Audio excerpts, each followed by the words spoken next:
Welcome to the Unlock Your Culture Webcast, a monthly discussion about preserving traditional fire service culture in the modern setting. With your hosts, Sean Duffy, Pablo Jenner, John Hayowick, and Mark Alone. We hope you enjoy the show.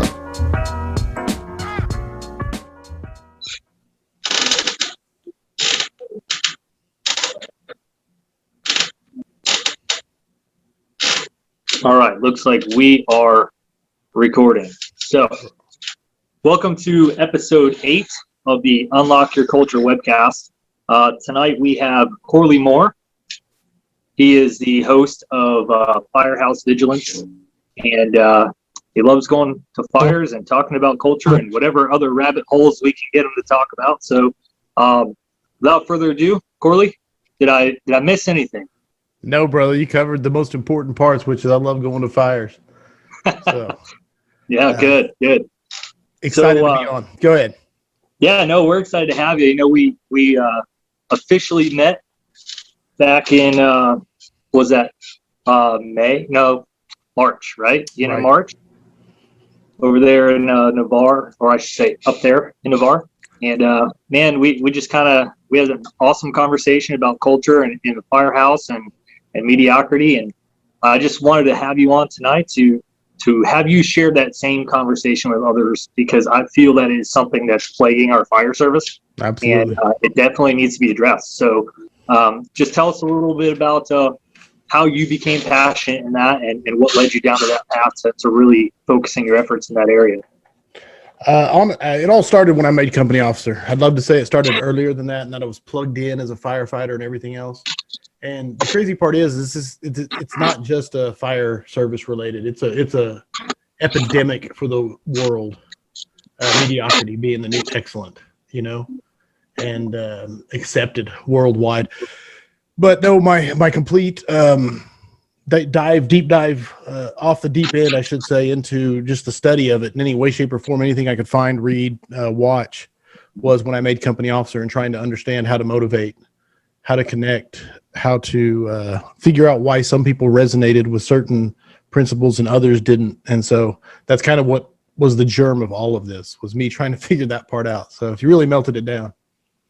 Yeah, that's it's funny because when people think about like fire service and becoming a firefighter, it's, to me anyway, I always found it interesting how one person could go through the fire academy and be so fired up, and whatever their life event was that drove them into there, at some point every single one of us who went through the academy wanted this. Otherwise, we probably would have quit in the academy and said, no, this isn't worth it.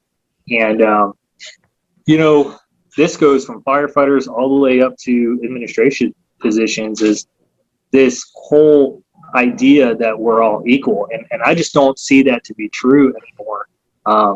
We hide behind a lot of that. I've been on the job for 20 years. What are you going to show me? And, that I'm not going to say any differently than it's been said before. Time on doesn't equate to, ability, right? And to me, where I get so fired up about this mediocrity is people that should be leaders in our profession, they're looking at guys who are out there training, who are hungry, who are seeking knowledge, and they make fun of them, and they're almost threatened by them, right? In that position. And those insecurities start firing up, man. Oh yeah, and insecurity is allowed, right? I mean, like, you could pick that person out in the room. Yeah, they're the ones that's got something to say about everything. Nothing to be positive. And so I think it's a time where, talking about culture and mindset, I think that we're finding out that more and more guys are starting to not accept that as the way it's supposed to be, and are getting into it and drawing the line in the sand. How do you feel about that? No, what's the saying? The rising tide raises all boats, and there is definitely this surge coming from a select group of, I'm not even saying a certain generation or new guys or young guys, but there is a definite surge in the plugged in guys You said it best in your post you made, which is, and I was just reading it and talking to you about it, is that mediocrity is exposed. When what was your quote? I'm going to pull it up here so I can get it right, so I attribute it to you correctly. Mediocrity, it's always invisible until passion shows up and exposes it. And dude, that when I read that, that was beautiful. Yeah, I appreciate that, and it's something that I found along the way. It's people who adapt that mindset, because I mean that's what I personally feel it is. It's a mindset, right? And it's really plaguing our culture and inside the firehouse, even in our profession as a whole, in my opinion. And when you look at those people, they love to surround themselves and purposely put themselves in positions where that's not exposed. Right. No, 100%. Yes. So when you have a passionate firefighter, whether it's a young, hungry kid coming in, or maybe just a guy who's been on the job for a while, he loves the job. He loves everything about it. That's threatening. Right. And I don't know if it's a knowledge thing. I think it's more of a behavior thing, if that makes sense. Is this person who has that motivation and determination is now forcing that individual to get up and do something. Right. And they don't like that because, we talked about mindset and everything else like that. If you have a fixed type of mindset, you already have an idea in your head that I only want to do the things that I'm good at, that I know that I'm going to succeed at, because that makes me look smart. And that is their definition of success. Absolutely. When you put somebody else in that role, right? Who you're now forcing them to step outside of their comfort zone because this person is passionate, fired up, and they're saying, hey, come show me, or hey, I want to show you something. That's a very uncomfortable place to be in if you're not secure in your own way. No, without a doubt. And a big part of it is there's that pressure that people in authority, or leaders, I hate the term leaders, but the people in authority feel to always know the answer, to always be correct. And they feel like if they don't have the answer, they just don't have the ability. Their ego will not allow them, their insecurities won't allow them to just say, I don't know the answer, let's go figure it out. Or I don't know that answer, but I'll get back to you. They Sure. feel like if they can't give the answer, then they feel like they've lost some of their power, and they look at their power as this pie that they don't want to lose any of. Whereas if they just understood that if they passed that power out and spread it out and empowered people, they would have so much more pie to play with. But yeah, it's that insecurity, that ego. We've already touched on it already. It's just the ability. I don't know, man, I go down these rabbit holes in my own head. And so you have to bear with me while I do so, but I'm really, really going on this current thing of, I'll try to figure out how to explain this without boring people too much, but I look at two firefighters that are roughly the same age, roughly hired on at the same time. And one is this isn't even about motivation. This is just about who they are as people and character. So one is extremely likable, gets along with everybody. And the other one just rubs people the wrong way and seems to react in every social situation with the wrong outcome. Just if you could put him in a social situation and he could pick the wrong choice, he will take it. Right. And the other guy is just everything he does. And I'm trying to figure out, how did they end up here? At this point in their lives. And it started when they were 2, 3, even before then, these little forks they came to, and they make a choice and then another choice and another choice. And it develops their personality until they have this unconscious reaction to almost everything that happens to them. And so I'm trying to keep this concise and not too rambling. No, some people go down this road and they make these choices and they become people who know how to plug in, motivate, empathize, and sympathize with people, and we call them natural born leaders. You know what I'm saying? And then other people go down this road and we're like, how did this person end up like this? And then when they get power, or authority, however you want to say it, those people, doesn't mean they're inept, but so they do promote and they get in these positions, and you're just scratching your head going, how can this person lead when everything they do on the unconscious level just completely undermines everything they do? And so this is the thing I'm wrestling with now is, are leaders born or made? And I 100% think they're made, but I also think that they're 99% of what we are is determined way before we get to that point, if that makes sense. Now, it doesn't mean you can't change and can't grow. It just, unless you, I think you need to have a high amount of self-awareness and the ability to introspectively look at yourself in the mirror and say, okay, what do I need to change? And that's what I think is lacking the most. Okay, so that's into my rabbit hole. Yeah, no, you know what, that makes perfect sense to me, because I'm in the mindset that, leaders, I don't care whether you're a probationary firefighter, you're a senior fireman, lieutenant, captain, driver, chief, whatever the position is, rank is not what makes you a leader. It's definitely your attributes that you're able to have. And, when we talk about culture inside the firehouse, like, one of the things that I love to talk about is exactly that. Anybody at any level can have that impact, right? And because what is it really about? It's about, hey, maybe our expectations haven't been clearly spoken to us. Oh, yeah. So I'm going to define those expectations for all of us right here, because I expect when the tones drop that you get your gear on quickly. I expect that when we show up to the scene, that we throw ladders efficiently, that we stretch line appropriately, that we make aggressive searches, that we put the water where it needs to be so the fire goes out, right? All of these things are expectations, and it doesn't take anybody with bugles to set those expectations. You take the guy that's out there flipping tires in bunker gear, everyone's laughing at him like, hey, what are you doing that for? You're on duty. Yeah, well, Right. I'm preparing. I'm preparing because our bunker gear is the most restricting environment that we have. I have to be able, whether it's, 15 below or, 110 degrees outside, I've got to be able to perform, because that is my expectation from the citizens, right? So to sit there and drive that forward from any position inside the fire service, I think that's where you're going to start effectively making change. And you have a word for those type of people, and that's called doers, right? Oh, yeah, Those the doers. So, not for me to ramble, you're our guest on the show, so I want you to kind of expand upon that and what doers means to you, and Sure. what is your expectation of them. Doers is it's a very simple concept. Now, it's dangerous when you tell me you want me to ramble, because it's a half-formed thought. It's like this half-built presentation that has a few slides that is someday going to be, a 2-hour, well thought out, concise thing. But for now, it's obviously we all know doers. We've all met doers. It's a pretty simple title, but it's just people that get shit done. That's all it is. No one wakes up in the morning. I've yet to meet one. I'll put it that way. I hate to say never and always, but no one wakes up in the morning and says, I'm going to be mediocre. I'm going to be a piece of crap today. So how do they get there? And why are doers, and why everybody thinks they're a doer? No one thinks that they're inept. You know what I'm saying?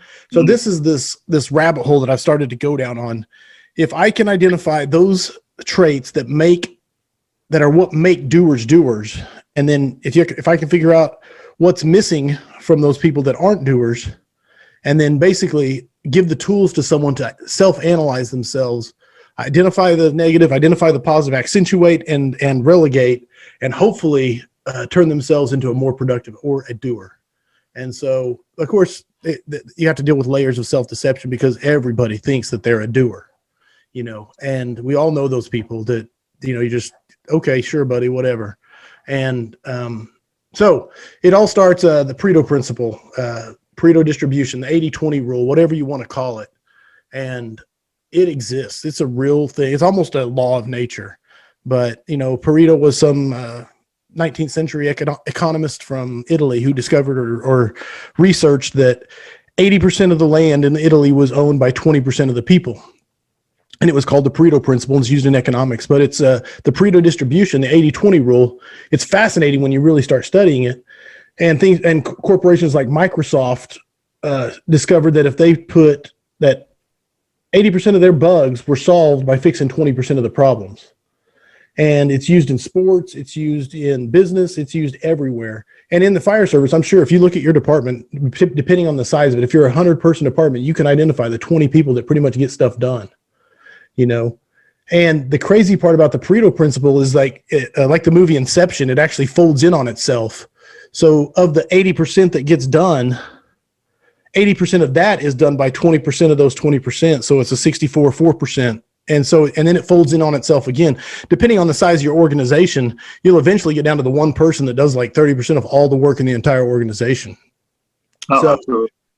that studying that Pareto principle and wondering why it was true and was it true in the fire service, and there's no empirical data I'm going to point at or any sort of survey collection system that I can point out to prove that it's true. But anecdotally speaking and talking to people, everybody seems to agree that the 80-20 rule definitely exists in the fire service, that 80% of everything that gets done is done by 20% of the people.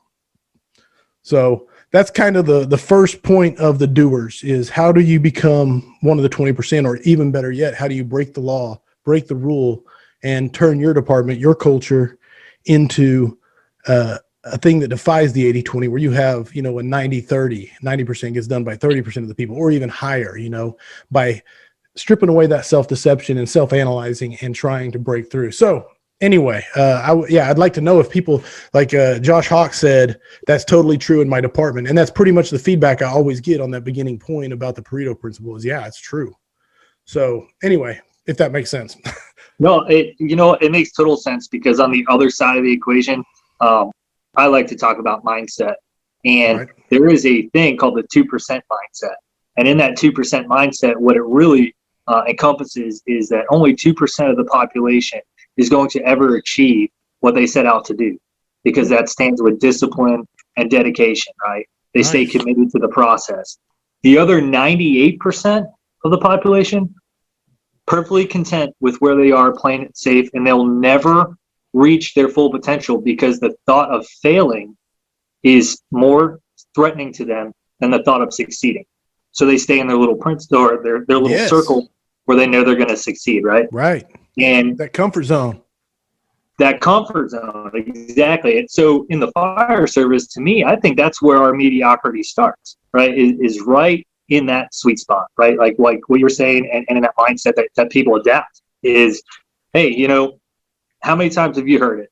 Well, nothing. We've been doing it so long and nothing's ever really happened. We hear that with searching. I've been on this job 20 years. I've been to umpteen amount of fires, and I've yet to find a victim inside of it. So why are we harping on this so bad? Right. I've searched fires on my hands and knees for 15 years and it's worked just fine. So why are we changing it? Right. That is directly attributed to the idea that, hey, I might have to change something. And if I do, I may not be as good or as comfortable as I am now. So it's easier for me to fight against it than to try and understand it and improve. No, the fear of success, fear of failure deal, man. That's a deep psychological dive that'd be fun to just pick people apart. That's where I really love to just sit down with certain people that sabotage these things, sabotage their department, sabotage themselves. And I wish that I had a magic wand to crack their skulls open and figure out what was going on in there, because it totally infatuates me. But again, it's trite to say it, but it all comes back to leadership. Your culture is defined by your leadership, and cultures have a life of their own. And I'm talking to the Build Your Culture guy, so I'm not saying anything that you don't know, but they get to a point where they're bigger than anybody if they're allowed to go unchecked. And they're either built, and I love Scott Thompson because he talks about building a deliberate culture. So either they're built on purpose, or you're stuck with the one that's been allowed to grow, fester, and sometimes people get lucky, but generally speaking, cultures of complacency are what's born out of accident. And you get those things like, why are you going to stretch hose? Don't you know how to stretch a hose? You know what I'm saying? Like, why would you go practice that? And they belittle the people that are trying to better themselves. But they do, but they're not doing it. They're doing it because that is accepted. That's the norm. They're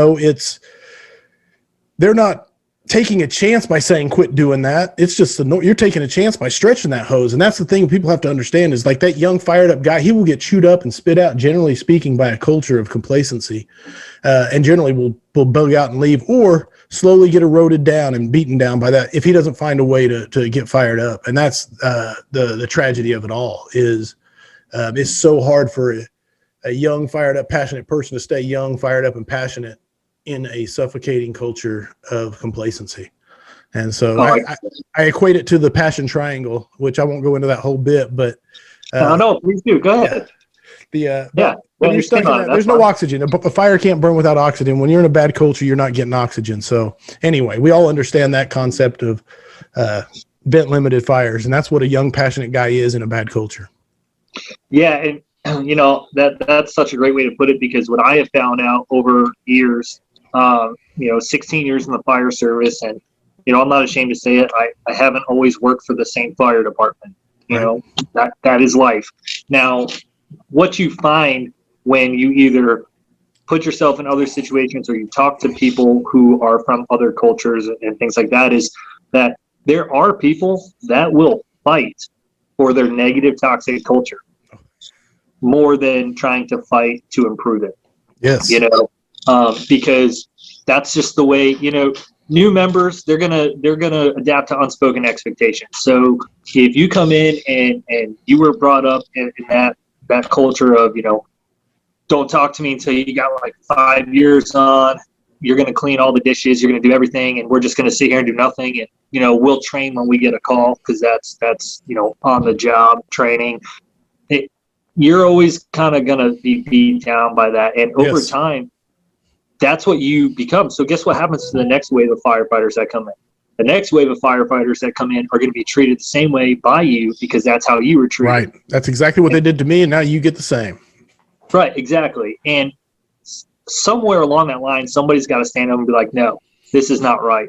We're changing things. And I'm not saying that we need to completely pussify the fire service, but what I'm saying is there is a right way and a wrong way to go about doing things. No, you have to put first things first. You have to prioritize first things. Training has to come above a coffee pot.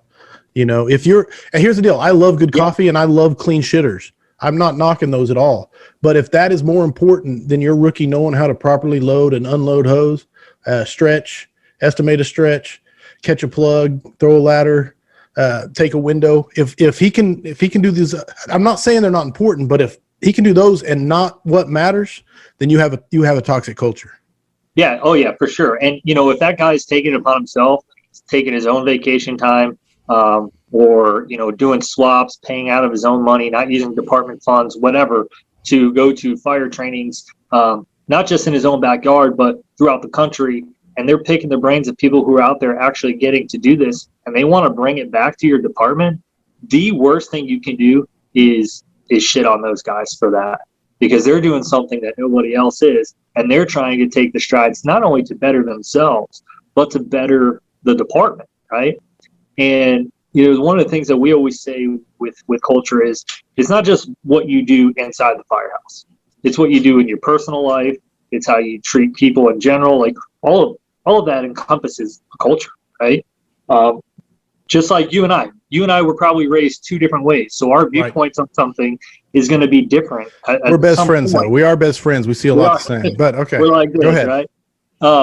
But we have different viewpoints on something, right?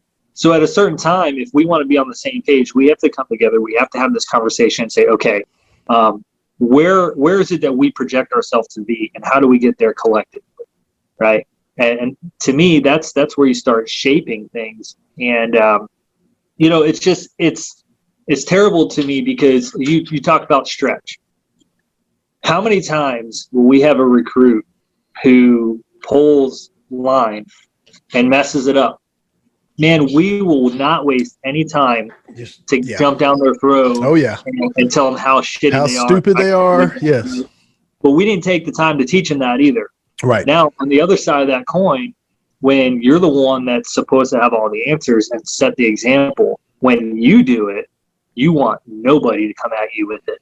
You're going to sweep that under the rug like it didn't happen. You're like, it happens, it doesn't always come off the right way. It's not a problem when you do it. Right. It's a problem when somebody else does it. Absolutely. They're an idiot. That's the common thing. Oh, yeah. We got to change it.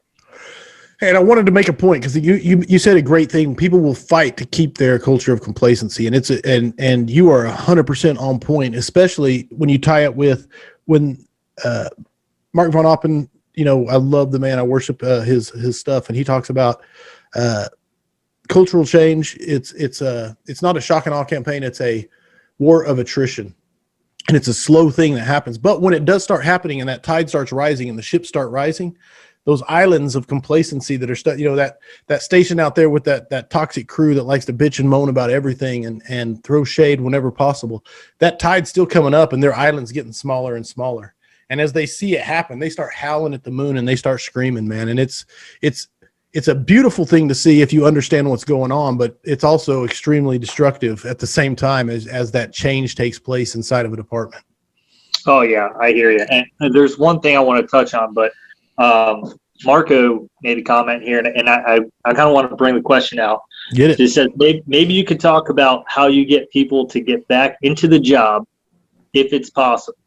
So he's talking about, he comes from a paid on call department, right? And they see that fall out about 5 years where guys are just not interested in anything. Do you have any suggestions for him on how to maybe get some of the members back into the job?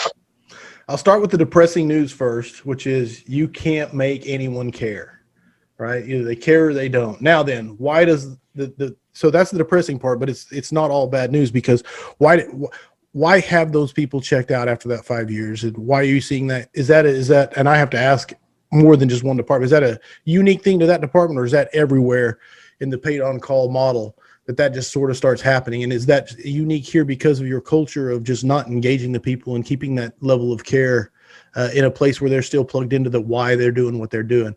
So I will reference the passion triangle real quick, which is passion is a burning fire, and it takes three things just like a real fire. So you got your heat, fuel, air. I won't go into the tetrahedron, so we'll keep it very basic so everybody can follow along. But you have to, the first part is the heat, and that is passion. You know, young rookies come into this job, generally speaking, with a high amount of heat, a high amount of passion. You know what I'm saying?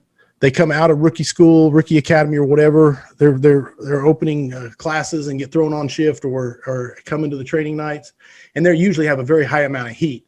Now, what happens to that heat? Well, it kind of depends on the environment it's in, and I talked about it earlier with the vent limited. So the heat is passion. When you're talking about a 5-year guy or a 10-year guy who's lost that passion, lost that heat, lost that connection to his why he's doing this, then his heat is gone. It's dimmed down. It's just a little coal, maybe an ember, or maybe it's completely just gray ash. And so the key is, if it's not gray ash, is just like waking up in the morning at a campfire and it's all gray and everything, and you go over there and blow on it, you know, and you see that little flare up, you know, and you start throwing kindling on it, get some more fuel on there, and you can get it fired back up. So if there's some heat, some passion, some connection to why we do what this do, then you can get that fired back up by providing air. And air, and I won't go into the whole thing, but so you got the heat, which is passion. Young guys usually have a ton of it. Old guys generally have been dimmed down by the job and everything else. Fuel, you know, the three sides. Fuel is us. We are the fuel. We basically give of ourselves, and the job uses us up. The cool part is we're not finite. We're infinite if we can stay connected to faith, family, and friends. And I won't do the whole thing, but I'm just kind of giving you the glossy overview. And so we're the fuel. And those old guys have given a lot of themselves, or guys who've given a lot to the job are sometimes burnt down. I mean, they don't have much left to give, but they may still have a coal left. And like I said, it's not infinite. They can be built back up. And then the final thing is oxygen, which is others. And whether the others are websites like Fire by Trade and reading their articles, or Build Your Culture, or watching podcasts like what we're watching right now, or the Weekly Scrap, or whatever you can plug into, or more importantly is finding like-minded individuals in your area or nearby and plugging in with them and realizing you're not alone. And that can feed that fire and keep it going and turn into a roaring flame. And I know I'm going in a long way in this analogy. And then finally, there's the best kind of fuel, which is people like Sean Duffy, like Mark Alone, and we all know them. They're oxidizers, and that's the fuel that give of themselves to give other people oxygen. And that's when you can create some powerful, powerful fires of passion. So I hope that analogy makes sense. So when you apply it to this, it's like, why have those guys around 5 years why have they dimmed down? What's gone? Is it their passion? Is it their heat? Have they lost connection with their why? Is it they've given too much, seen too much, and now they're fuel limited? Or is it strictly, are they vent limited and they're not getting enough passion from other people around them? Is it your culture smothering them? So I hope the analogy makes sense to, if you can identify why they're checked out, then you can fire that passion back up. So anyway, long rambling answer. Go. No, I love it. I love it, brother. And I see that Mark just chimed in a little bit. Mark, you got anything to say? Yeah, I was just going to add, sorry I'm late, by the way, but I think two things with that are, one, we assume everybody had passion to begin with. Unfortunately, to some, it is a job, and you're not going to make everybody care on the level we do. And I think we forget that sometimes. It's important to recognize as well, if people are still competent in the profession, they are doing the job, they don't always have to be fired up about it as much as it pains us. And I think sometimes we mistake that. We run people away who are actually doing good work, trying to get them to go somewhere that they don't want to go. The other side of that as well, to me, is we have to show them why it matters. I think people at that mark, they do all the things everybody tells them to do, but nobody shows them the results or, the rewards for their labor, I guess, for lack of a better term. So maybe it's as simple as saying, hey, on that call, I noticed that you did this faster. I noticed that your hose deployment was better. I noticed that you threw that ladder by yourself. Let them know that, hey, all that hard work you're doing, all that buy-in that you've been given this job, it paid off on that, even if nobody told you.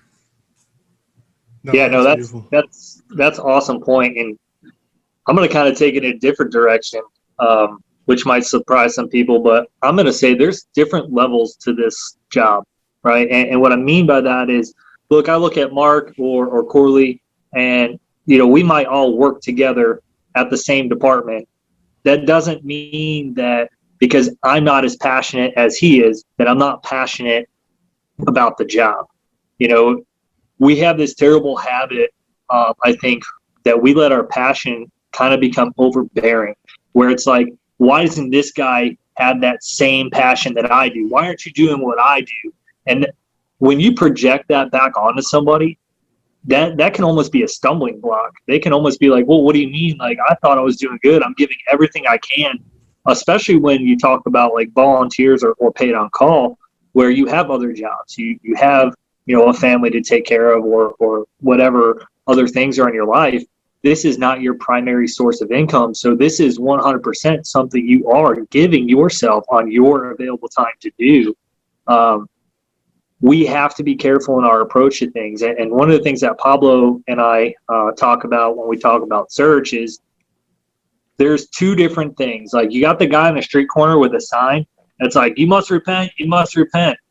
And he's physically scaring somebody, even though his message as the person over here who's like, hey, follow me, I'm going to show you the way, is probably the same. The approach is different. And that's how we scare people away in the fire service, I think, is that just because you don't go to a fire conference or anything like that, automatically you kind of make people feel bad for that. And over time, they're just going to start to withdraw. Sure. And they're going to question themselves, like, is this worth it? I did this because this is something I wanted to do, and I wanted to help my community. And I've got to come into work all the time with these hard chargers, like constantly breathing down my throat, that nothing I do seems to be good enough because I'm not at their level. Where if we take more of an approach towards mentorship and we say, hey, come here. Hey, I noticed that you did this on that last call. Not wrong, but I have something that might be able to show you how to do it differently. You might have more success with it. Do you want me to show you? Yeah. Right. That approach is a lot different. And I think you're going to get more reaction from that than coming on too strong. No, and I want to add on. Mark, you go ahead. I'll go next. Yeah, I just wanted your opinion when I'm going to add on to his, Corley, what you think on this too. To run with Sean's idea, I think a lot of the time too, there's conflict among the passionate, right? Like, we make like-minded people our enemy because we need to be on top. We need to be that change agent. Yeah. And so I think people on the outside looking in, they're like, well, those guys are 8 up, but why do I want to be 8 up? Because all they do is talk trash about all the other 8 up guys, and it's got to be their brand or no brand. So I think that's part of it. Oh, I think especially when you start talking about egos. I mean, ego is such a bad word all the time, but I mean, guys who have the best intentions also have terrible egos too, and it can eat us up just as badly.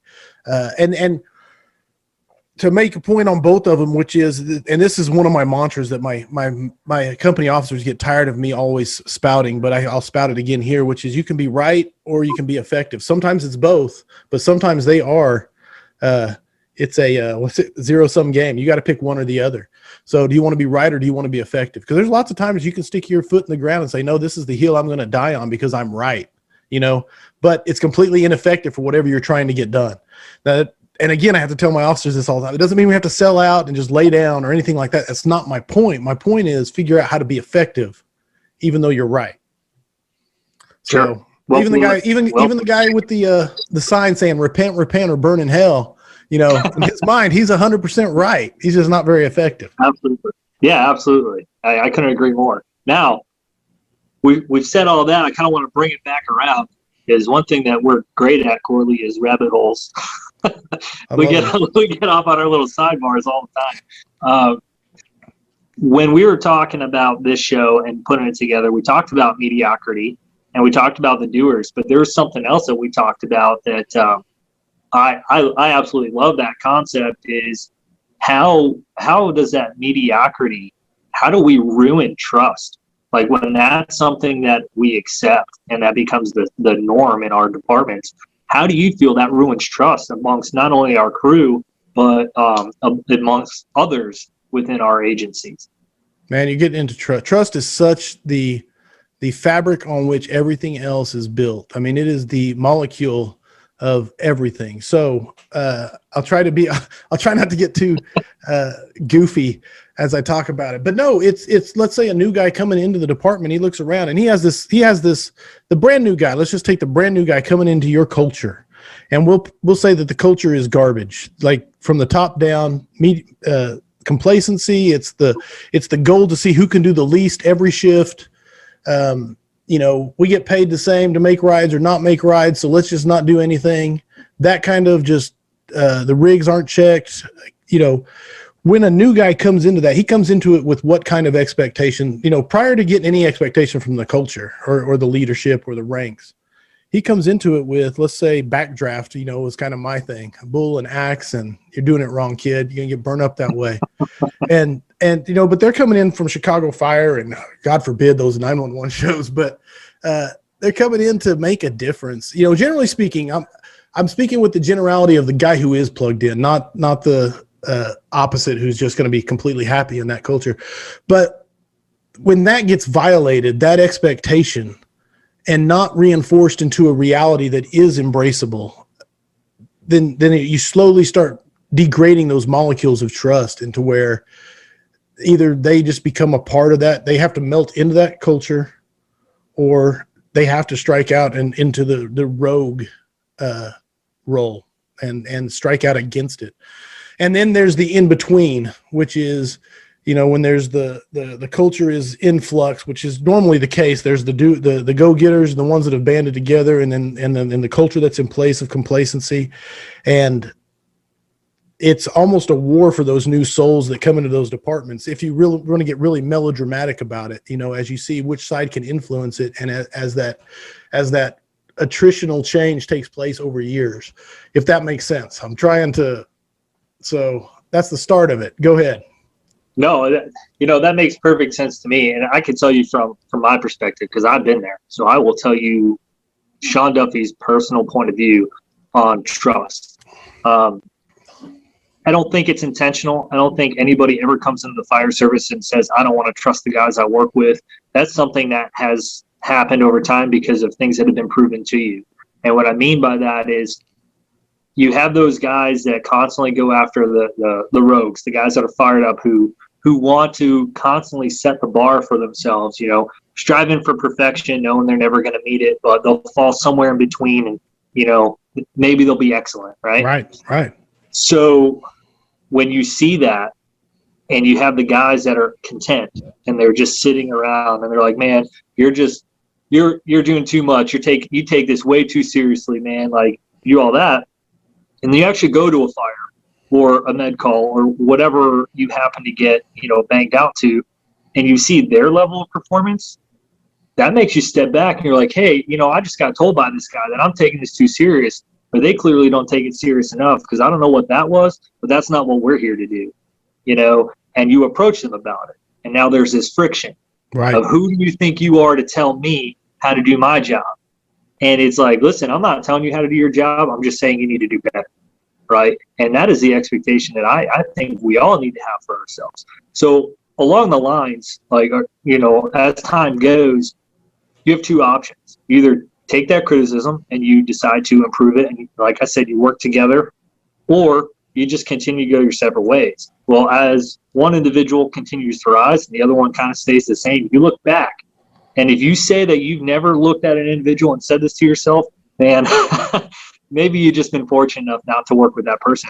But you look at them and you're like, I hope that I never go down in a fire, or I hope that I never have to go make a grab, or that I have to do it with this person, because it ain't happening. I don't trust them.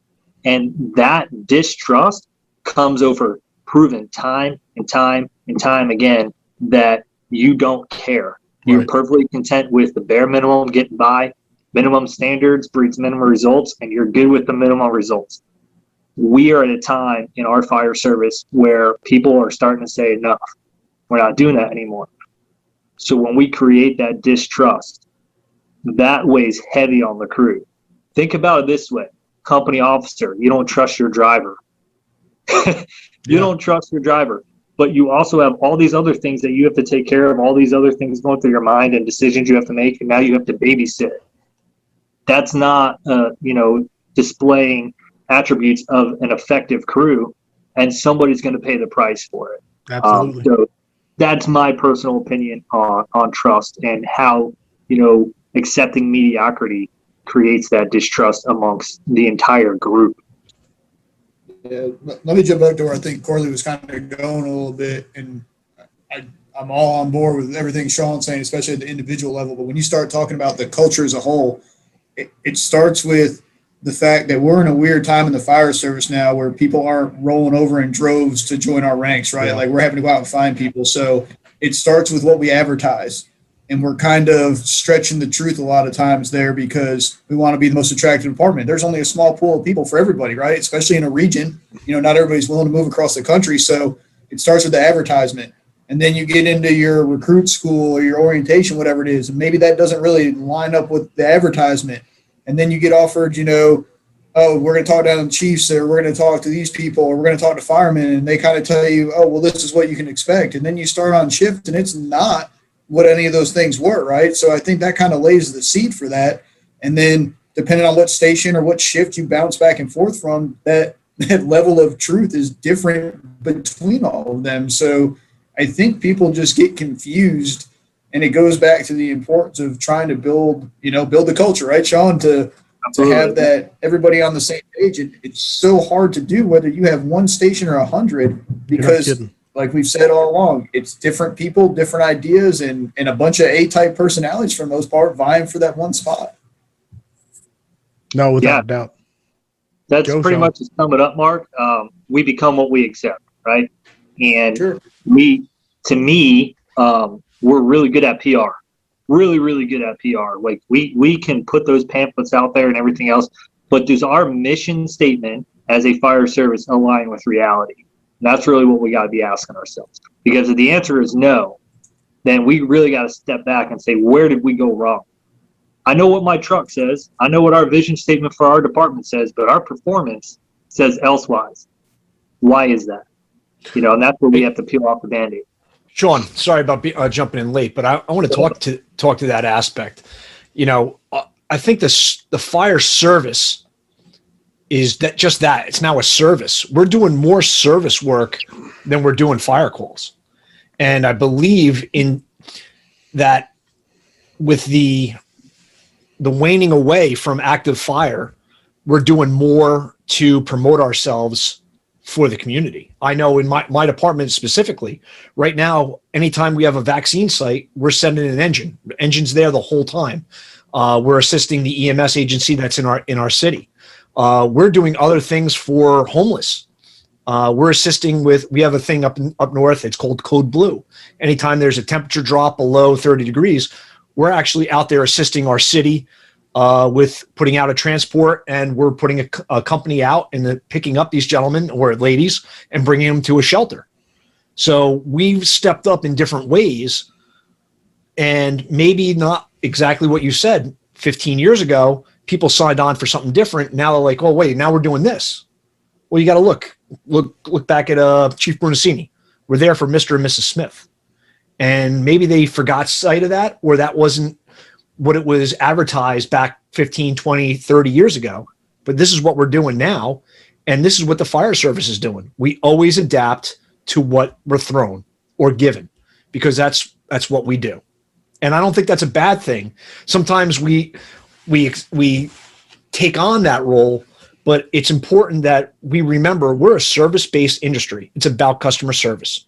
Anything that I teach, and going down back when Mark and I saw you guys and Corley down at North Florida Fire Expo, we teach it through the lock. It's about customer service. It's about leaving it better and doing less damage, so we can provide a better service for the people that we respond to. Absolutely, John. So that brings it full circle into the trust. It's not just trust within our departments, right? It's trust in the community too. So if you are looking at your mission statement, at some point there comes an evaluation period, right? Hey, we're in different times. Maybe we should look at this and realize that this is not what our department represents anymore, and change that, right? Start regaining that trust. That's a slippery slope though too, and I can't remember if it was the last time we were together on the podcast. We talked about the data, right? And so fires are down, yes, but we have a bad habit in the fire service of always comparing our high numbers to the war years, which are like a statistical anomaly in the normal curve of fires. So in reality, and I'll tell you the data because I just pulled it from the last class, fires are down across the country 2.5% in the past decade. But over that same time frame, civilian death by fire is up by like over 20%. Right. So has our quest to be this catch-all service agency to try to justify ourselves taken us away from our main mission, which, is leading to a distrust that we didn't plan on? Because at the end of the day, we're called for fire, right? And I stress that in all my classes. There is somebody else in every jurisdiction that does everything else except for fire. There's an ambulance service somewhere. Even if you're fire-based EMS, there's a private service somewhere, right? Roads and bridges can clear the road. The cops can force entry. There's somebody else for everything but fire. So I think it's great what we do to go out for the community. Why I think risk reduction is great. Why I think lift assists are great. Doing med calls are great. At some point, we can't let it go so far that we're no longer focused on fire stuff. And, I would argue that we all have more downtime than we admit in our days. But sadly, I think a lot of the time that guys used to use to kind of decompress and to train and keep up on things is getting ate up by these other things now, So nobody wants to be the bad guy and say, John's department's putting an engine at a vaccine site, and God forbid we say that's a bad thing, but what are they losing in their daily training? What are they losing in what they would do at the firehouse that day? Does it equal out? I don't know. I don't have those answers. I'm not a fire chief, I'm not an elected official, thank God, because I wouldn't want to make those decisions. But I think that we can go so far the other way. At some point, we're going to have to figure out, do we still want to be the fire department? But going to what you're saying is it's about balance, and we're not sticking one engine there. We're sticking an engine there, but we're rotating through. Yeah, so exactly. It's all about management and getting that done. And I know I jumped in a little late, but we always have to be true to ourselves and to our rookies. At first, what Sean was saying when I first got back on was, we teach and praise this big thing when we first get in. The indoctrination into the fire service. We are the masters of everything. And then sometimes that shield gets tarnished a little bit by hey, how come you're doing it this way? I thought we did it this way. And that distrust comes in. But I believe it's the lowest ranking officer has the most influence on the department and the manpower. Yeah. Go ahead, Sean. No, I was just saying, is everyone finished up with that? I have a question for the group. If everybody's ready for it. Hit it. All right. So, Alan wants to know how, when you're very experienced, but you're in a new department, how you can create change without without coming across like the know-it-all, and stepping on some toes. Does anybody have some guidance in that area? I'll lead it off if you're good with it.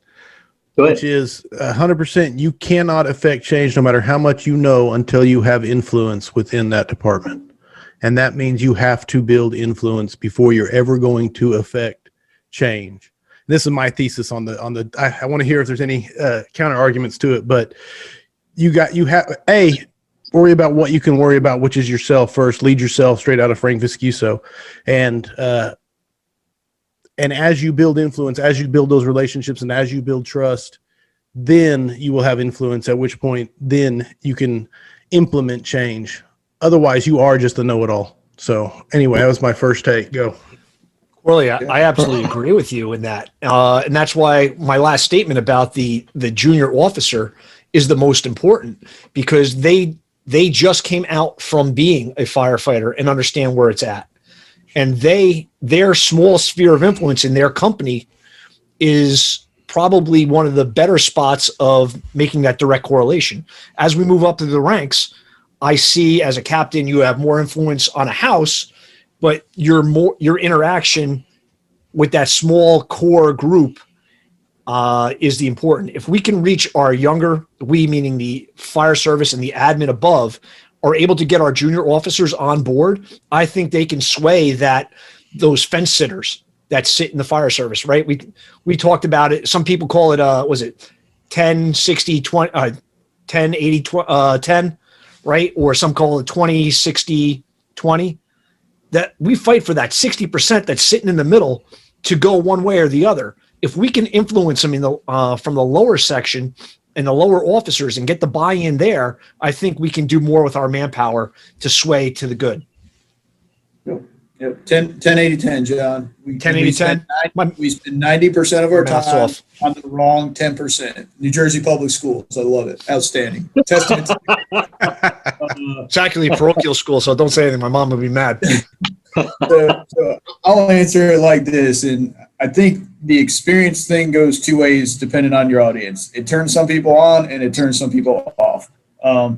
Experience is experience. It doesn't mean it's good or it's bad. And I think as somebody that's gone into another department, coming from somewhere else, just because you have your experiences doesn't negate the experience of the individuals you're going up to work with, right? So my advice is always to kind of sit back for a while to a degree and kind of observe, why are things the way they are? Just because they're different, which we often view as wrong, doesn't mean that they are. So I think it's important to kind of take in that new culture, especially coming from the outside, because, it's not your time to, we're going to reinvent everything my way. But at the same time, if there are things that aren't, up to par, by all means, you should interject. But I think you need a little bit of time to kind of really gauge what's different versus what's not correct.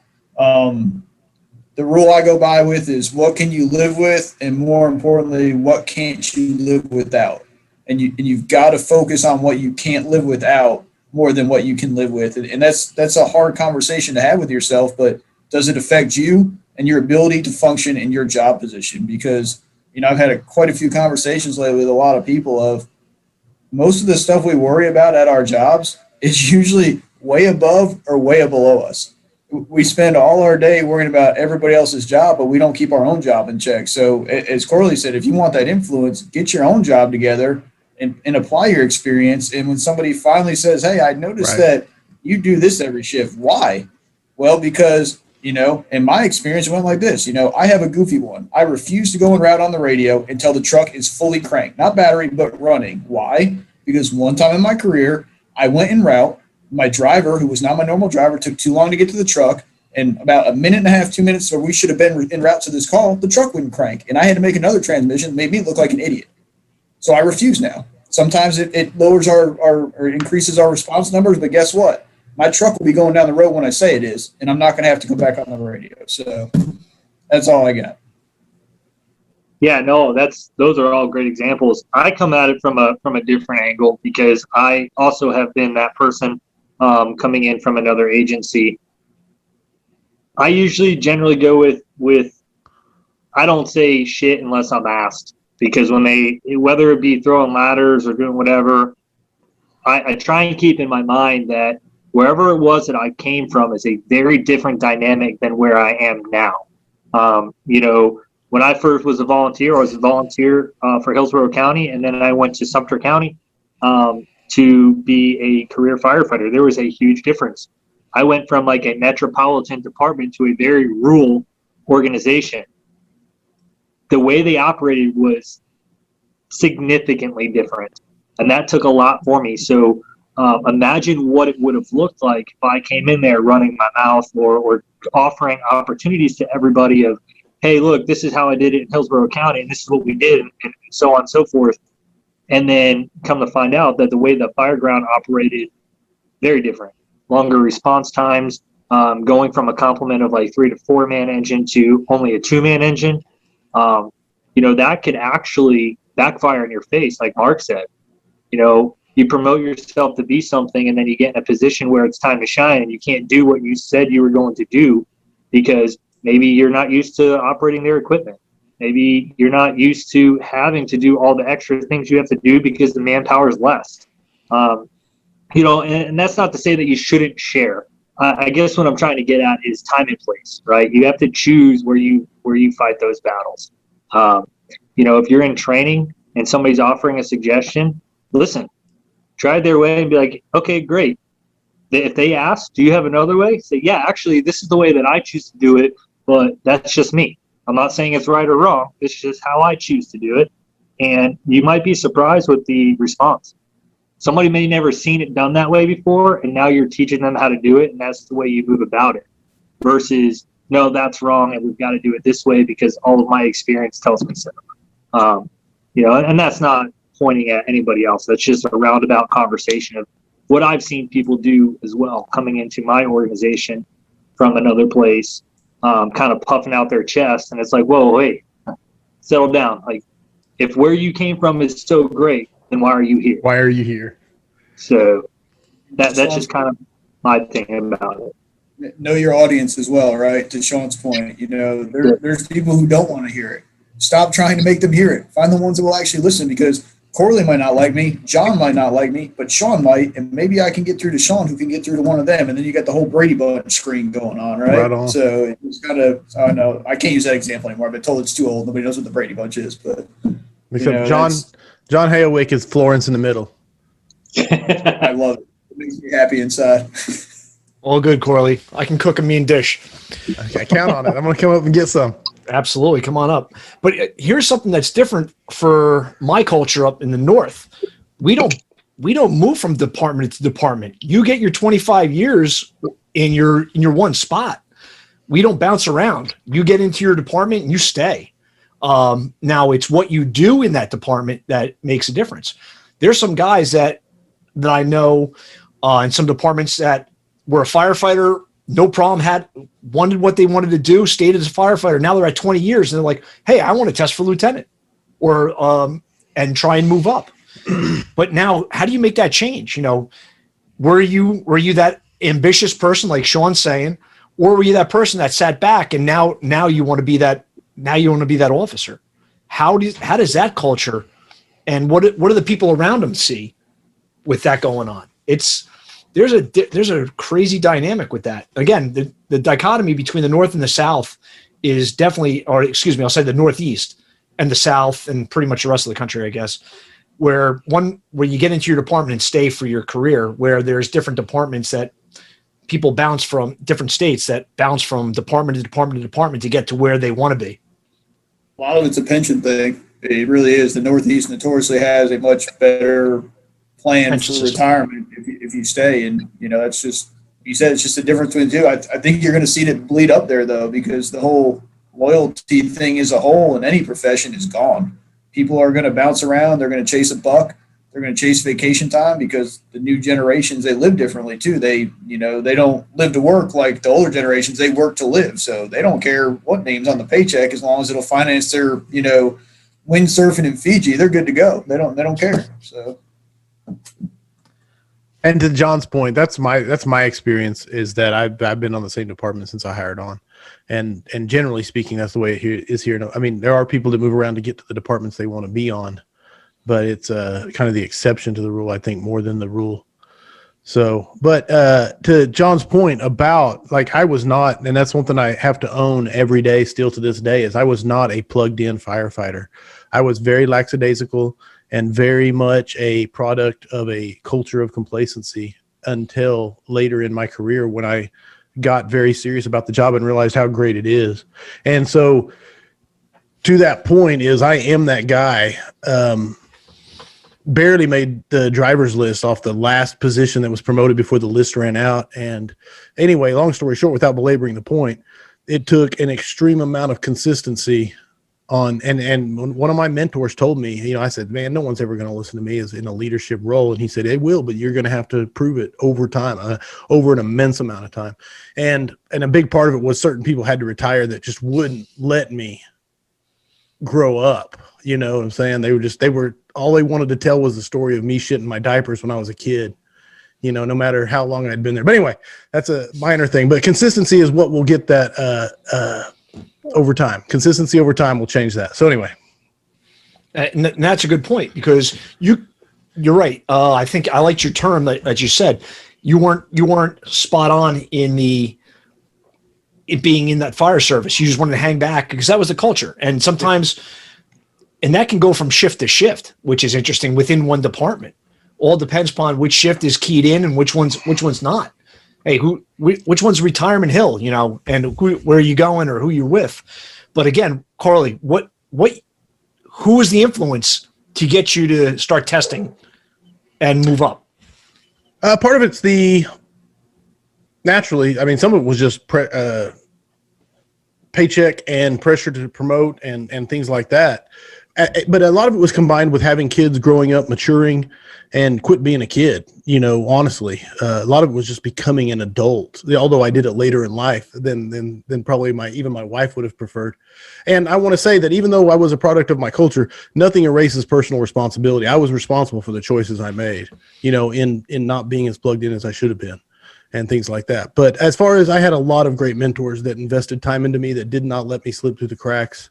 That saw potential even when I couldn't, and I could never thank him enough, and I still thank him to this day. So it's kind of, I don't think there's a single point I could point at. It's a lot of,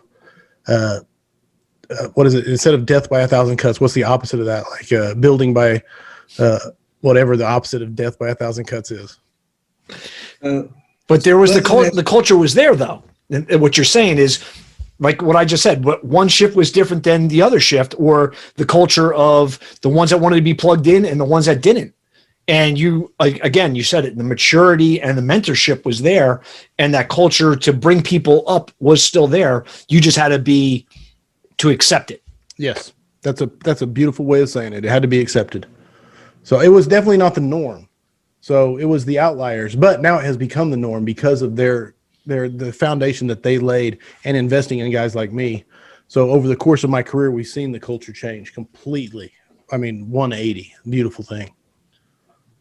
So let me ask you this, Corley, and it kind of goes with something you were talking about, and also Marco's question in the chat, or I guess more of a statement, but about how people, they want to promote, then they get there and they're like, maybe this wasn't a great idea, right? Right. What I've noticed, and I know it's different in different parts of the country, but it seems like those first, maybe 5 years of our careers, it's really influenced a lot by certifications, right? The goals on your evaluations are to obtain firefighter 2 or inspector or whatever, we have a set schedule pretty much to get us to about that 5 years. And I think most people hit that lull between that 5 and 10 year mark.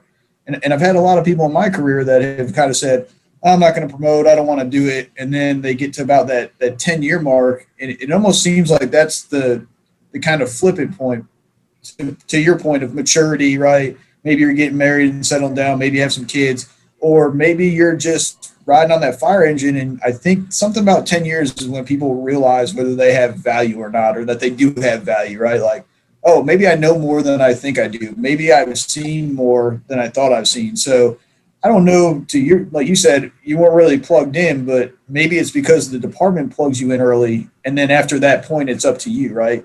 Now you have to plug in. But I almost feel like we've gone too far with the promotion thing, because it's almost an expectation now that everybody has to promote. It's been the death of the senior man. And I don't think people understand that the higher up the ladder you get, the more narrow it gets. Everybody in here cannot be the fire chief of our fire department. There's got to be an assistant somewhere. There's got to be a captain. There's got to be a firefighter. And so I wonder if they're, again, the fire service is so diverse. I don't know how you could quantify this, but I almost wonder if we need to do a better job of trying to identify really good followers and really good career firemen. And not only that, but incentivizing it, because money is such a driving factor. You should be able to live comfortably with a family, whether you ride backwards or you ride that right front seat or you ride the buggy. It doesn't matter. Right. And I think we almost force people's hands in it as they mature. And I want to springboard off what you're saying, because I've struggled with this. We went on a road trip we called it the Houston 10. It was after Hurricane Harvey, and we took a road trip down there to go basically cut out sheetrock. We went down there as a fire department to help the firefighters' homes that had been damaged and destroyed. It was really cool because the church we hooked up with just basically sent us to while the guys were working there in Houston, we were going to their homes and cutting out sheetrock and salvaging. But but the road trip, one of the guys asked me, I'm going off on a tangent. He said, how come it's looked down on if you don't promote? What's wrong with being just a guy who wants to ride backwards and kick ass? That was his question to me. And I really struggled with it, as far as giving him an answer. And I thought about it for a while, and we've come back and touched on it. And one of the things I've never met a badass senior man that he would have been a badass captain, a badass company officer. So that's such a hard thing for me to, and I put so much weight on the company officer being the backbone of the fire service. So for me, it's such a hard thing to, I don't know how to figure that out, because there's nothing better than a great senior man. So go ahead. Wrestle with that for a minute, and I'll shut up. I'm in the same boat as you, and I'd like to know what everybody else thinks about it too, but I feel like it's an expectation. Like you said, we've gone so far away from the senior man was the most respected person in that firehouse, not because, they had done it, the same position for long, but because they all were very qualified and could easily have promoted, but chose not to. And they embraced that role, and they are the ones responsible for making the informal leadership we're preaching about today. Right. It happened by default, and then we erased it, and now we're trying to get back. History is cyclical, right? So I just wonder, to me, it's the pay bands. Life is expensive now. Everybody, everybody's always worked part-time jobs, but now it's, 2-parent households that are both working, people are never home. And so if your pay band bottoms out, at something that's unsustainable for a family, why wouldn't you try to promote, especially if you were qualified? But that leaves us a big gap as far as our cultures go. So, and Alan in the chat just put in there, a senior man on his shift is less than 10 years. I see that on some of in my department. We have some really junior senior men in the houses, and that's because of how the hiring process went and trying a balancing of shifts and stuff like that. My department, we're fortunate that we don't shuffle shifts often. It's a transfer here or there. I know of departments that were shuffling shifts every January. Can you imagine the inconsistency or the nightmare for the officer and the senior man to figure out who you're going to get next and where, what you're going to do and how you set your expectations? So what you think about it in the volunteer service, and I was a volunteer officer. By the time you feel comfortable in your position, it's March. You set your schedule and what you want to do, and you got everything going by September. By November, it's election time, and by December, you're out if you don't get it, right? Yeah. That's wow, Josh. Every 4 months. I know. I saw that every 4 months. I'm like, holy crap! Oh, that hurts. Yeah, consistency is key in the fire service. Nobody likes change. Firefighters, officers, chiefs, nobody likes change. But 4 months is tough, and you're absolutely right. It's that consistency. How do you know what to say to the guy when you're crawling down the hall? There's a guy that I'm on the job with now that we started out as volunteers, and him and I don't even have to talk when we were crawling down halls. Just we had a grunt or bang on something. And he's like, yeah, I got it, and we're doing our thing. How do you develop that? How do you develop that muscle memory and that trust? And we're going back to what we talked about right now with moving around. Josh, if you want to talk now or talk later, but I'd love to hear why every 4 months. That just keeps you in the constant storming phase. It's like, the storming, norming, forming, or whatever they are. It's just storming all the time. It's hard enough working with somebody hired back or on a shift trade, right? Right. Learn a whole new crew every 4 months. Oh, that's bad. I see his smile though. It's like finally. He's laughing. Do we want to do this one after we record, or do we want to do it now? Yeah. After hours. Just pause the recording. No, I'm just kidding. It's just our culture. So, of course, I was talking to Sean earlier, but I'm up in Canada. So we have a small department. We got 70 plus members, but we have 3 stations. So one is kind of an airport station. That's what I call my holy poop station. When all the stuff hits the fan, that's all those apparatus come out of there, and we kind of run our truck or ladder out of there. And then we have kind of the main hall where we run a rescue, which is mostly hazmat, kind of surface ice rescue, and an engine out of there with a battalion chief, or we call it platoon chief. And then we have one other station, which is a substation near the river, where we do aquatics response and stuff like that, and an engine out of there. So we have kind of just a small department, but with 4 shifts. We run 10-hour days and 14-hour nights. We do 2 days on, 2 days, or 2 days, 2 nights, 2 off, 2 days, 2 nights, 6 off. And mostly it's just the culture of how it's always been run with the platoons, is having the guys rotate stations, because you could be called into any station at any time. So if you're on overtime or you get called in to cover somebody, you could be at any station. So you could be running any apparatus at any time. So it's a bit of a mismatch there. And then we're running every 4 months, you're going to different stations that you don't get out of sync with that apparatus. And then the other guys, we do a 14-man minimum, or 14-member minimum. I got to say member now.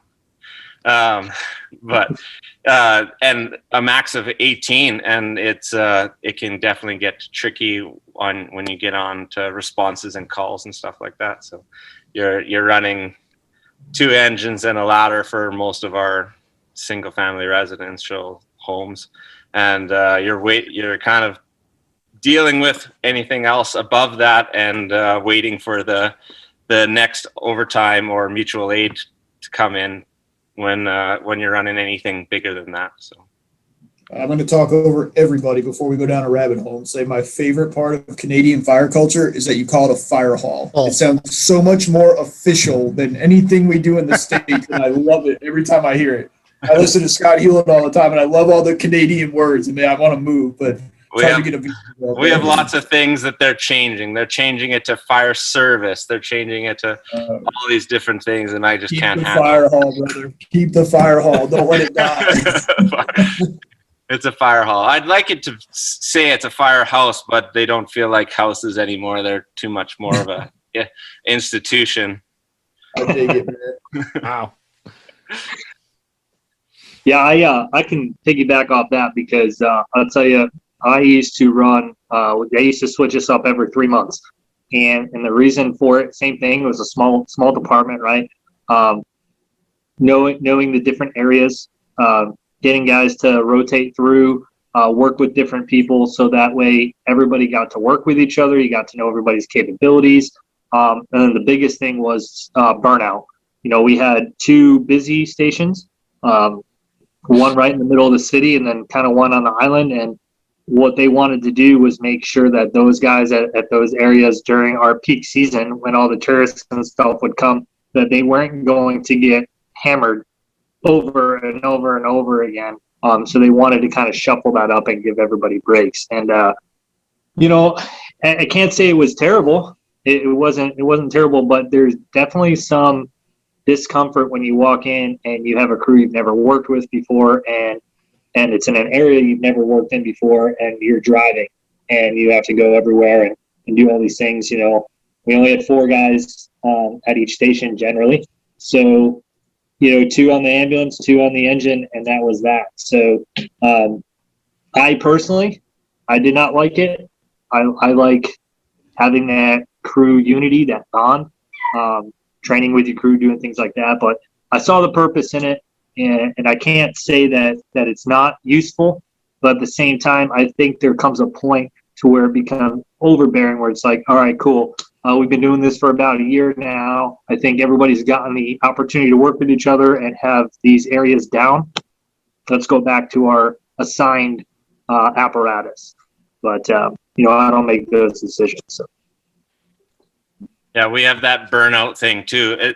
Some of it's part of our culture with our administration. So when you're at the main hall with administration, we find burnout happens really fast. And then like acting officer. So because I'm a senior man, I can move into acting roles at half the time. So I can show up at work and have to pack up my stuff and go and act in another in half the time. So I'm always filling in. And then, like you said, the burnout with we do a lot of like kind of like urban wildfire, kind of like grass fire stuff. And often some of those stations are really heavy into calls all the time. And then you have the airport station we call it Sleepy Hollow, because you're not running a whole lot of stuff aside from all the med calls to the old folks homes that are in the area. So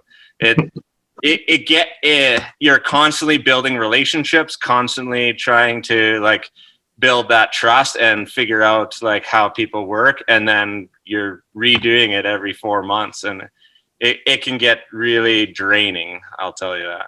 That'd be For exhausting. Sure. Yeah, for sure. Just trying to mesh the personalities, and right when you started hitting it off, like I said, right when you get past that storming phase, it's time to storm again, and it's just exhausting. Why even start? We had a battalion chief that ours is about the same. We have 66 on line personnel, 3 stations, 4 shifts, 4 engines, 2 engines that they swap over back and forth. But he wanted to switch every 6 months, I believe it was at the time. But he kept the crews together. He just moved the whole crew to another station. So that kind of kept some of the chemistry good. But the problem was there was just no pride or ownership of the station or of the district. And so it just kind of, that just kind of, by the time you even started getting used to it, you were moving on to the next one.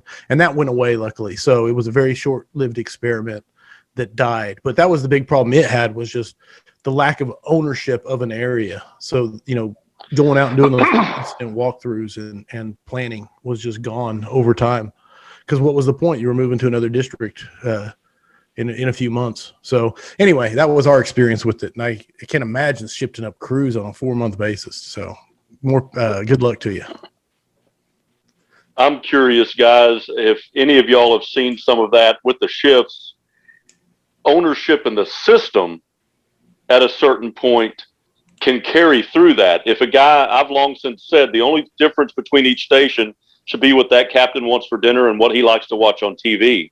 The way it's run, the way it's managed should be a system issue. There's a certain amount of complacency that comes with consistency. And like, I'm not advocating switching them up all the time, definitely not 4 months, but I should be able to insert those pieces of the puzzle into a well-oiled machine and get effective results. Maybe not intimacy, what y'all are talking about, pushing down a hallway, knowing those lefts and rights and stuff, but definitely system ownership. I don't think you're wrong with that. I mean, I get what you're saying. Whether I'm in District 1 or District 5, I should still get out and know my district. 4 months is enough time to know the basics of it. In my experience, I feel like, I can still tell you where there's, attic accesses in a district I worked in 5 years ago because I was there long enough, though. I think your point is valid, but I think the time frame should be longer. I think you need more than 4 months to really learn a district, but it's really no different than if you, like I said, if you get hired on overtime or if you work a shift trade, right? You're getting plugged into an odd environment, for lack of a better term, but it shouldn't be some night and day from, what you're doing every day just because it's different people on the truck, same mission, same department, same rules, right? It's just different personality. So, yeah, I agree. I understand where you're coming from. So, And to that, go go ahead. ahead, David.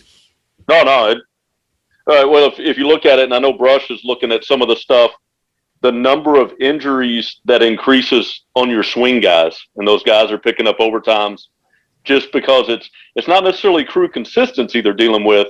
It's just they're running a different station within the system and a different way of attack and a different way of measuring success. And you look at the guys that have been injured and unfortunately killed over the years that have picked up overtime shifts. It's an interesting percentage. David, I want to piggyback on that. We had a near miss a number of years ago, and a guy was on overtime, and he called his radio sign of where he normally is assigned. And the officer was heads up. He's like, nope, I got him with me. And we were able to figure out who it was, and they got him out within minutes. It was a close call, but that goes to exactly your point. You know, from firefighters' standpoint, if you're moving around a lot, how do you bond with that officer? What does your officer expect? And to go from the officer side, what do you know? What's their capabilities of the firefighter, that this new guys that's rotating around with you or coming in on overtime? How do you know them? What's their strengths? What's their weaknesses? It's tough to find that out right off when you're not with them a lot. And that 4 months is definitely tough. That 1 year, I think, is just a honeymoon period. I like the fact of having that, having that capability of knowing that person longer. But in a smaller department, my department's about 100 man. We're a 100-man department, a little 104 right now. But again, I get to know everybody. I know everybody's face. I know everybody's name. Some of these larger departments, if you did that with people, get lost in the shuffle. So, but I see that can work for a smaller department where everybody knows everybody, and hopefully they don't go by their reputations. I'm curious, Corley, like as a chief, like what does that do for you? You know what I mean? Like you're used to the guys on your tour, right? So what does it do when people work in and stuff? Well, for us, and I was going to piggyback right off John. For us, it's super important because of our manning. I run 22 guys, and so we know each other intimately as far as who I actually control. But we also know the other shifts really well. We're a small department. We know each other really well. But because of our manning, we are constantly, daily, I show up and I'm shipping guys from one station to another, and so it is a constant shift plus shift trades and everything like that. For us, it's extremely important that we have our SOPs and SOGs and our standardized, of course we have our nuances from our different company officers, but they're at least deviating from a set page. Now, to David's point on systems working, like 90% of all of the problems I face are personalities. It has nothing to do with tactics. So for me, and this is my mindset, and it's worked really well for me. Now, I don't know if it works for everybody, but my thing is if I can make the Moore Fire Department, specifically the green shift that I'm in charge of, if I can make it to where guys enjoy showing up to work that morning and are excited to show up to work, then 98% of my problems are fixed long-term, and training takes care of itself. Tactics take care of themselves, and meeting the need or meeting the day's expectations. And it takes a special kind of, trying to use the right word here, the technical term is asshole, to ruin the American Fire Service, or not to leave my Canadian brother out, Josh, to ruin the fire service to where people don't want to show up for work. It blows my mind that there are people in positions of authority that can make that occur. So anyway, go. I know Mark has something to say. No, it's funny to me, kind of, we all just sat here and like stared at Josh like he had 12 eyes because they swap every 4 months. And then I'm sitting here thinking, like, between training and vacation and sick call and trades and overtime, do we really all have the crew consistency that we think we do? Right. Do you really work with your crew that much? I bet you if we sat down and did the math, we're not that far off from Josh. And here we are like, oh, you guys are crazy. We do it self-imposed. They're just mandating it up there. So I think that happens with, like Josh said, he gets to pack a bag and go act someplace. He steps up as an officer. There's a lot of times that we're sending guys to different houses. We only have 2 houses, which we're lucky, but I'm moving guys from one house to the other, whether it's 2 junior guys travel. That's my rule. And that was passed down to me. Junior guys travel until the next junior guys come. So they travel for covers. So they get to know the other house, which works. But as a senior firefighter, and maybe you're on a list, you might be moving. You might do alternate house coverage to act. So there's a lot of changes. And you're absolutely right. As I'm looking, and just after what you're saying, out of my 6 companies, I probably keep 2 to 3, half of them probably stay consistent per shift. But the other 3, I'm jumbling around with actors, guys out sick, guys on vacation, moving around, or covers. No.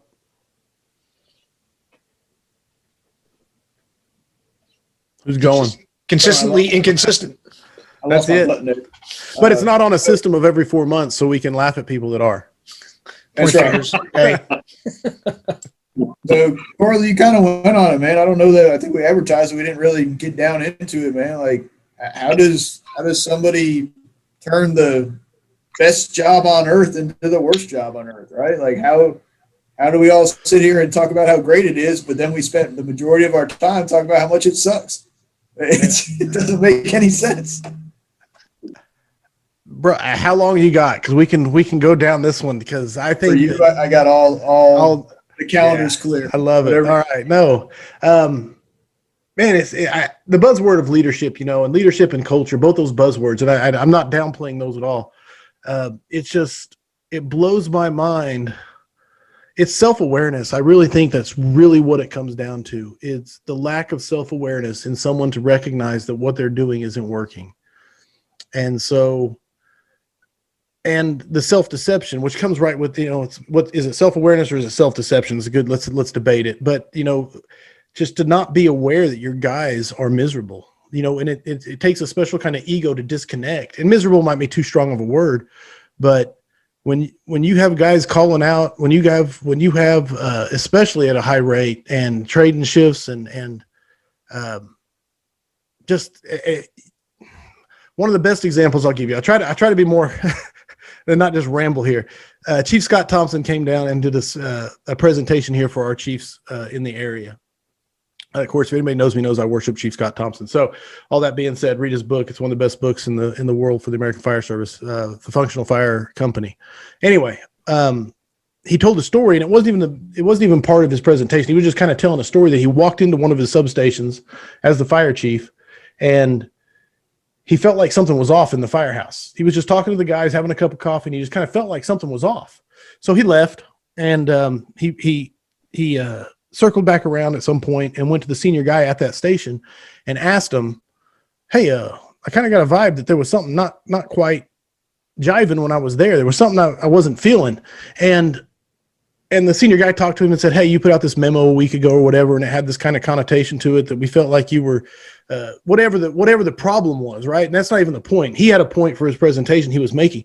But the thing I took away from it was the guy with 5 bugles on his collar, took the time to stop by a substation and have coffee. So that's, if you do that, then you're going to fix problems long before they happen. But B, he was plugged in enough, he wasn't just making rounds. He was plugged in enough to feel the vibe of the place was off, and then 3, when he did feel that the vibe of the place was off, he took the time to swing back around and say, "Hey, what was I missing?" And that takes an extreme amount of self-awareness and as he puts it, a deliberate focus on a culture, on his culture. He was never neglect the culture, and that he lives it. So I don't even know if I answered your initial question of how does someone ruin it. I don't think they ruin it on purpose. I think you just don't have the awareness that you are, and you deceive yourself into thinking that everything is fine because it not being fine takes work to fix. So I'm going to go opposite of you. This is my theory. I love it. I think we program ourselves to focus on all the bad stuff. I think society and media is all about drama, and people love it. And because we spend too much time sitting and whining and complaining, we do less hands-on stuff. We do less stuff out in our district. We do less stuff with the crews, whether it's our crew or whoever worked in for the day. But again, we have so much time at work, and I go back to this. How many people still do this job for free, right? And us on the paid side are the most whiny babies about this. Oh my gosh, I had to go to the firehouse, and can you believe they made me stay for an extra 24 hours because somebody was sick, and I had to go on 4 calls. I couldn't even lay in bed at night. Yet some guy 2 districts over, or some girl 2 districts over that is volunteer, was up all night at a fire or running calls at volunteer capacity, and then went to their full-time job where nobody gives a crap what you did at last night at your firehouse. So I just think it's so much easier to sit here and focus on all the bad and whine about it together. And the irony of all this is that we usually find the most unity in our firehouses with the people who want to complain with us the most, right? Like rather than being unified about improving things or implementing solutions, we're so tight with the people that see all the same problems we see. And you got to, like you said, self-awareness, though. You got to hit yourself on the side of the head and be like, what am I doing about this stuff? And look, if you're doing stuff about it and it's still not working out, I get it. I do. But again, back to the accountability thing. Don't go to your supervisor with a problem you haven't tried to fix. Don't go to your supervisor with a problem that you don't have a solution for. They don't have to like your solution, but at least show that you thought about it, right? Absolutely. And I want to counterpoint, because I agree with everything you just said. I really do. But I think that falls more on the personal accountability side, no matter what your leadership is doing, you know what I'm saying? No matter what rank you are. Whereas what I'm discussing is the guy who is in charge versus. Okay. Yeah. No, absolutely. I agree with you 100%. You control you. Sure. And you control your response to that asshole also. So yes, 100%. Sean's laughing. I know. I want to see what Sean has to say.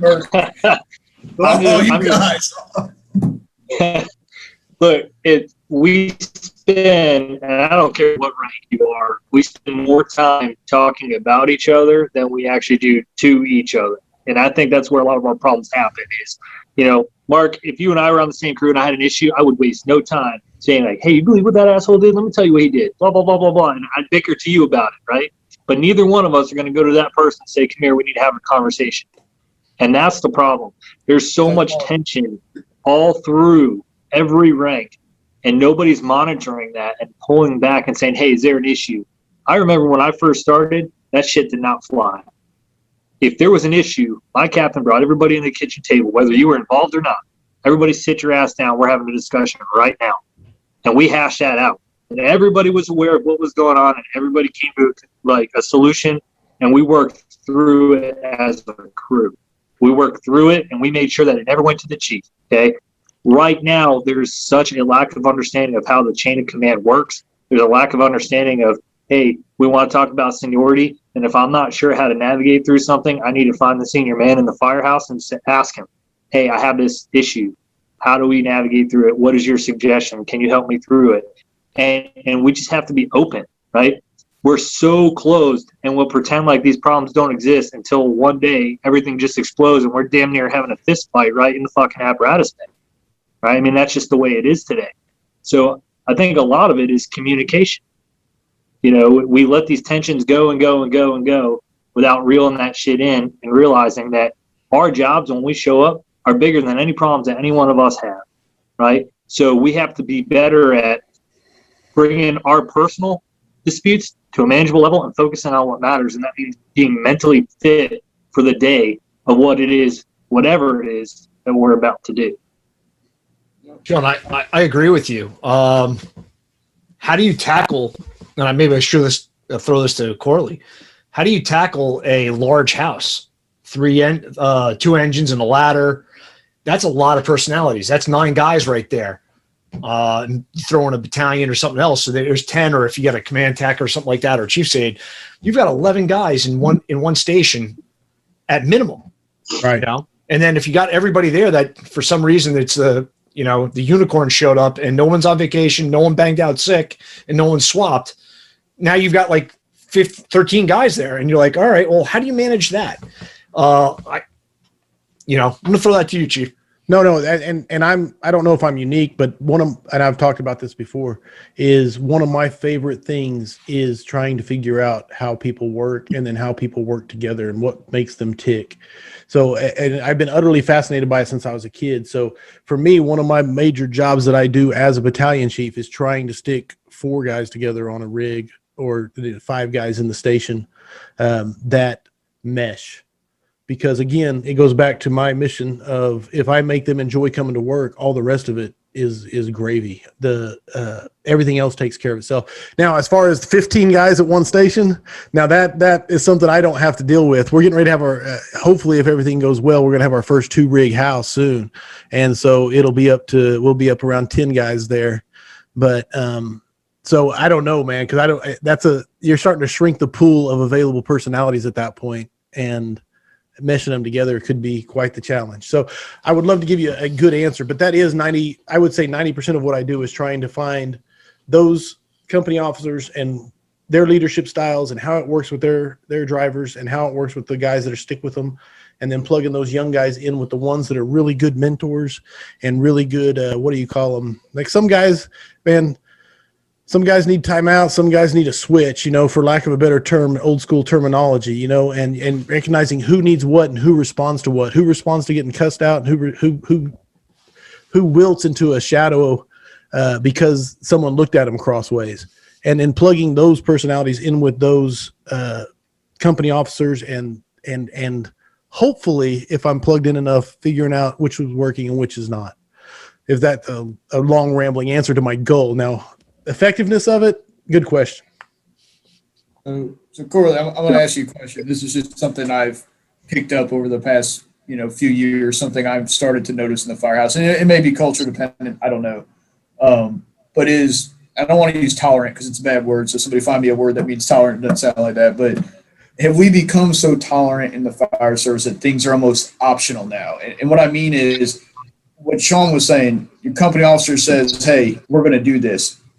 I understand now why people get frustrated when the younger members ask why.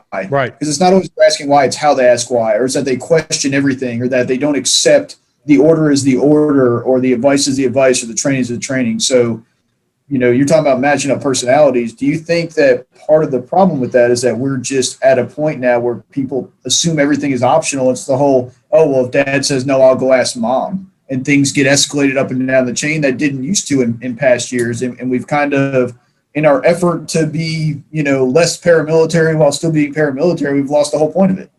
No, absolutely. I think you've touched on an immense part of the problem, especially as we shifted away from paramilitary. Now, then it had its own set of problems, and it also solved its own set of issues. But I think that the younger generations, and this is not a generational thing, because I firmly believe that the guys in 1915 to 1920 were bagging on the greatest generation when they were teenagers. So I really do. So I think it's just the natural thing. But when I first got in the fire service, if someone told me to go 30-degree power cone and go TZO, I was just, yes, sir, because I didn't know any better, and there was no way I was going to find out anything else, because that's also what it said in the IFSTA manual.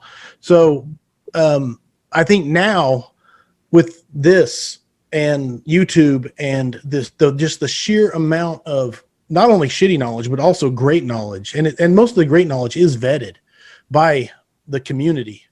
So you can't just go and tell someone to do something. Now they want to know, because they can go and say, no, hey, Cap, that's wrong. Look right here. These, right or wrong or indifferent. You can no longer say because I said so. Yep. And I think so, because you can't, now you have to figure out other ways to push those buttons and hit those levers. Now, there comes a time when because I said so is all that's because I said so. And I'm the guy that runs this place. Go ahead. You can't bullshit them anymore. That's it. If you don't have your stuff as an officer or a senior man squared away, and you're trying bullshit the younger guys, they're going to find you out in 30 seconds. They pull up 3 videos, and somebody's got like, hey, maybe I saw this in a book one place before, but they're going to call you on it. And guess what? Your credibility is shot. Absolutely shot. And once you lose that credibility as an officer or a senior guy, you're done.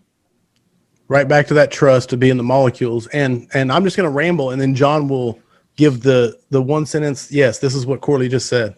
Perfect summation.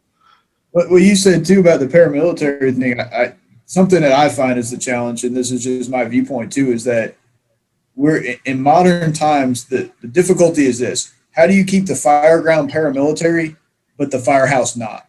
Right? Because the firehouse is a different atmosphere than the fireground, but a lot of people have difficulty making that transition. It's almost like the buddy boss thing, right? Like, I'm sorry, like as a company officer, I should have a connection to my crew. Who wants to trust me on the fireground when I don't know your name? I don't know how long, that you're married. I don't know that you have kids, what you do on the weekend. But how can I, cut up with you in the station basically while still, teaching you that when the bell rings, the switch has to flip. And it goes to kind of I'd say this because what you were talking about, right? The chemistry. Some people can do that and some people can't. And when you mix them up, it causes friction, it causes problems. And I just think that as we have this romance with leadership, that these are the things we need to be talking about. I don't care about you filling out your FEMA Form 55, right? And your, ability to, spend $10,000 of taxpayer money. I mean, anybody can do that, but how do you form that relationship? And I think it's a discipline thing, right? But it's that fine line, because in the firehouse, I think David said earlier, what does the captain want for dinner and what do he want for a movie, right? Those are two things I stay out of. That has nothing to do with me. That's what the crews want to do. But the training, what we're going to do on this call, how we're going to get there, like nobody should be questioning that unless it's a blatant safety violation or you have some kind of knowledge I don't have. And it's like, Cap, with all due respect, like I went here last week. It's okay, cool. I'm going to take it into consideration. But again, Corley, you're contagious because I'm rambling now. But again, fireground versus firehouse, right? I firmly believe those are two different leadership requirements that we're asking a single individual to balance. No, and again, I'm just espousing my personal philosophies, which is your firehouse practices predicts fireground success. And it comes down to expectations that you set in the firehouse that's going to lead to that success on the fireground or emergency scene or however you look at it, or all hazards. So that's, again, if you take care of, I don't want to say it's not about people liking coming to work. That's not what I mean. I hope it doesn't come across like rainbows, unicorns, and everybody having a fun time. I'm talking about they enjoy showing up. It's not a burden for them. And they know they're going to do fireman shit, and they know that it's going to be a good time, and they know they're going to be with people they enjoy being around. And hopefully I'm eliminating the friction points, because I think that's a great, the friction that's created by personalities and drama. So if you can eliminate the friction, then man, then you can focus on what is important, which is getting out and stretching hose, throwing ladders, forcing doors, so that when you get on the fireground, those things are off the table, so to speak. Those are going to be done, So anyway, if that's the goal. We need a foreign exchange program, and we should send people every 6 months to a cubicle or a factory so they can realize how amazing it is. How amazing they've got it. Yeah, no doubt. Really do. You mean make them work 5 days a week? Come on. Oh yeah, they got to commute every day too. Oh my God. No doubt about it. It's for lunch and a 15-minute break. You can't watch what you want, and lay down when you want, do your laundry, and call your wife every 10 minutes. Come on. You can't study? What? No, not for promotion either. Right on, dude. Preach. Hey, this is valid points, man. I'm like, go work at the local tire shop and change tires all day long. And guess what? Get up in the morning and go do it again. So I mean, so anyway. And no part-time work, to boost your salary that you think is too low. You right. Have that work every day of the week. Good luck. Spoiled, man. I'm telling you. Sean, we ready to wrap up? Yeah, we are. We're ready to wrap up unless Corley has anything to add. I know he wanted to talk about the conference coming up. So yes. I want to give him some time to kind of fill everybody in on what that's about. I won't take too much time. We don't have any rapid fire questions like the scrap, so we gotta make an ending somehow. I like it. I'll throw on to the Fallen Fire Conference. It has been inspired by we had 2 firefighters in Oklahoma Parish January 29th performing that search up in Waynoka, Oklahoma. That through a series of text messages turned into me putting on a conference that I'm not a conference putter honor. But it is rapidly getting a ton of Sean's coming to do searchable versus survivable. It's got 8 amazing speakers over 2 days, and then a day of hot classes being done by the Mid-America Fools, and so many people coming to plug into that. I don't want to try and list everybody, but I'm going to touch on some things. Key Hose has been a big supporter. We're using all their stuff out there. CF Tactics is giving away 4 passes to their HROC, Water on the Fire, and then 2 to the fire school. Squad 58 training is offered a pass to Revolutionary Fire at the Lake. Bears of the Oath has pledged 4 passes to their upcoming conference number 3. 2 passes to the upcoming first conference that's happening in Arkansas in November. Plus swag from CF Tactics, Smoothbore Cartel, National Fire Radio, Squad 58 Training Collective, Bears of the Oath, Taylor's Tins. And this is just the start. So it may be the largest raffle ever at a conference when it's all said and done. But the registration is opening up this Thursday. I'll try to see. I'll rattle off the speakers real quick and not try to bore you. But Mark Davidson, Sean Duffy, Pablo Jenner, Rob Ramirez, Jeremy Sanders, Scott Thompson, Howard Reinwalt, Kyle Romagus, and Chief Dennis Riley. All those guys, 8 guys, 2 days. It's going to be amazing. So the registration opens up on Thursday. We're going to have socials every night, the massive giveaway, the hot training, and I'm super excited. So I'm going to try and make it a huge success. That's it. Awesome. That's all I got. Thanks, Corley. But you forgot one thing. Hit it. If everybody who's on here tonight could go to Firehouse Vigilance and look at the T-shirt link, pass that on, share that around, purchase some shirts if you can. That'll be your way to help support the conference in any way, shape, or form. As Corley said, all of us are donating our time to make this happen. It's definitely not a money-making thing for anybody except for the families that deserve it. Yes, So 100%. if everybody could do that for us, I'd greatly appreciate it. I know Corley would too. It's just, it's unfortunate, but they died and paid the ultimate sacrifice doing exactly what they said they would do, which is a lot more than what I could probably say most firemen would do these days. So I feel like this is our best way to give back to that. So if everybody would just check that link out, I'd appreciate that. Thank you, Sean. No, absolutely. Sean's 100%. Thank you, Sean, for saying that. So, guys, it's been a blast. Yeah, thanks for coming on the show, man. I know it was kind of short notice, but as always, truly enjoy our conversations. I thought you were going to say, as always, we're short notice. We're always short notice. Always. Corley, thank you so much for coming on and sharing your insight about truth and distrust. I loved it, man. Guys, it's a blast. I love the point counterpoint. I love the discussion. It's been a good time, man. So thank you guys for having me on. I'm going to call you just to ramble now. You're going to be my new ramble on the way home. And since you're in another time zone, it'll be super early for you, which makes it great. I say you can ask David. We talk probably once or twice a week, and we ramble to each other all the time. Sean, same way. So anytime. So, All right, as boys. always, no more recording here, and we'll have the after hours episode of Corley can hang out for a little while. And anyone wants to stay, right? All right, hold on one second. Let me turn it off.